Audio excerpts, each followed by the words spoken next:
Good morning, class 5th. Your 8th lecture of your 7th chapter on your page number 57. Fire fighting means अभी हम लोग इसमें ये पढ़ेंगे कि अगर कहीं पे फायर हो जाता है मीन्स कहीं पे आग लग जाती है तो उसको फिर हम कैसे एक्सटिंग्विश मीन्स कैसे बुझाएंगे या कैसे उससे डील करेंगे. If there is a fire it should be put off quickly. अगर कहीं पर भी आग लगी है तो उसको तुरंत ही बुझाना चाहिए.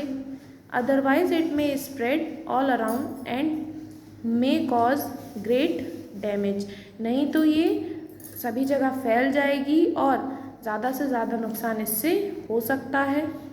There are many methods of putting out fires. यहाँ पर बहुत सारे तरीके होते हैं फायर को बुझाने के, आग को बुझाने के. Most of them work by cutting off the air supply to the fire. जिसमें से एक मेथड ये भी है कि वहाँ पर अगर एयर सप्लाई मीन्स ऑक्सीजन की सप्लाई हो रही है तो उसको कट कर दिया जाए, बिकॉज ऑक्सीजन कंबस्शन को सपोर्ट करता है तो जो फायर है वो और ज़्यादा स्प्रेड हो सकती है. Fire extinguishers are devices used to put out fires. इसके अलावा जो फायर एक्सटिंग्विशर्स होते हैं मीन्स इस टाइप की जो डिवाइसेस होती हैं उनका भी यूज़ किया जाता है आग को बुझाने के लिए. They are of various types. और ये कई प्रकार के होते हैं. They contain chemicals that either give out the carbon dioxide और सम अदर गैस और foam.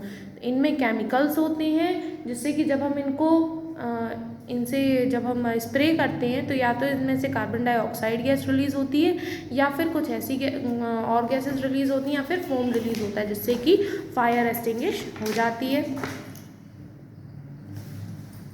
The gas or foam surrounds the fire and puts it off by cutting off the air supply. तो जो gas और foam इनके through release होते हैं वो क्या होते हैं कि वो फायर के पूरा उसको कवर कर लेते हैं, सराउंड कर लेते हैं, जिसकी वजह से जो एयर की सप्लाई होती है वो बंद हो जाती है और जो फायर है वो धीरे धीरे कम हो जाती है. इफ़ पेपर और would is on fire throwing sand on it cuts off the air supply and extinguish the fire. अगर जैसे पेपर या लकड़ी वगैरह है या वुड है आपका, अगर उसमें अगर फायर है मीन्स आग लग गई है तो आपको उस पर क्या डालनी चाहिए, सैंड मीन्स बालू डालनी चाहिए, जिसकी वजह से जो एयर की सप्लाई है वो बंद हो जाएगी और जो फायर है वो मीन्स जो आग लगी है वो ईजिली बुझ जाएगी. Throwing water on such a fire extinguishes the fire by cooling the burning substance and cutting off the air. इसके अलावा जहाँ पर भी आग लगी हुई है वहाँ पर अगर आप पानी डालेंगे तो भी वहाँ पर कूलिंग होगी और एयर कट होगी, जिसकी वजह से फायर एक्सटिंग्विश हो सकती है. A fire extinguisher if immediately available is very effective.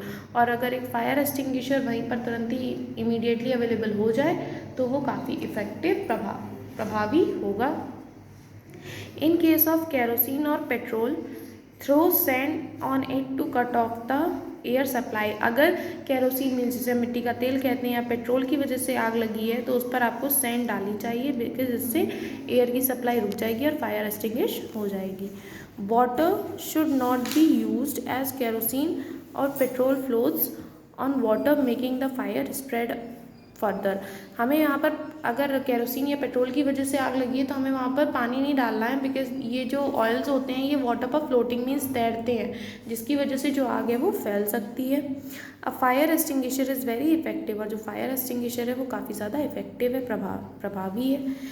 Fire caused by electricity is the most difficult to control. और अगर इलेक्ट्रिसिटी की वजह से फायर हो रही आग लगी है तो वो सबसे ज़्यादा डिफ़िकल्ट है कंट्रोल करने में. Water should never be throw on such a fire as there is a danger of electric shock. आप जानते हैं कि वाटर से करंट लग सकता है, तो अगर आप ऐसे अगर इलेक्ट्रिसिटी की वजह से आग लगी और आप उसमें वाटर डाल देंगे तो क्या होगा कि उससे इलेक्ट्रिक शॉक हो सकता है और फायर और ज़्यादा फैल सकती है, तो वाटर नहीं डालना चाहिए. Throwing sand is effective. There are special fire extinguishers to extinguish electric fires. और अगर आप सैंड डालेंगे तो वो अच्छे हैं, और इसके अलावा कुछ फायर एक्सटिंग्विशर्स आते हैं स्पेशल जिससे कि इलेक्ट्रिक फायर्स को एक्सटिंग्विश किया जा सकता है. In case a person's cloth catch fire through water to put out the fire. अगर जैसे किसी इंसान के कपड़ों में आग लग गई है तो आपको उसमें पानी डाल देना है जिससे कि आग बुझ जाए। If water is not available, wrap the person with a blanket, coat और a curtain to put out the fire. और अगर पानी तुरंत ही अवेलेबल नहीं है तो उस पर्सन को आपको कवर कर देना है ब्लैंकेट, कंबल से, कोट से या कर्टेन, पर्दे वगैरह से फायर को कम करने के लिए। Remove the cloth as soon as the fire is extinguished.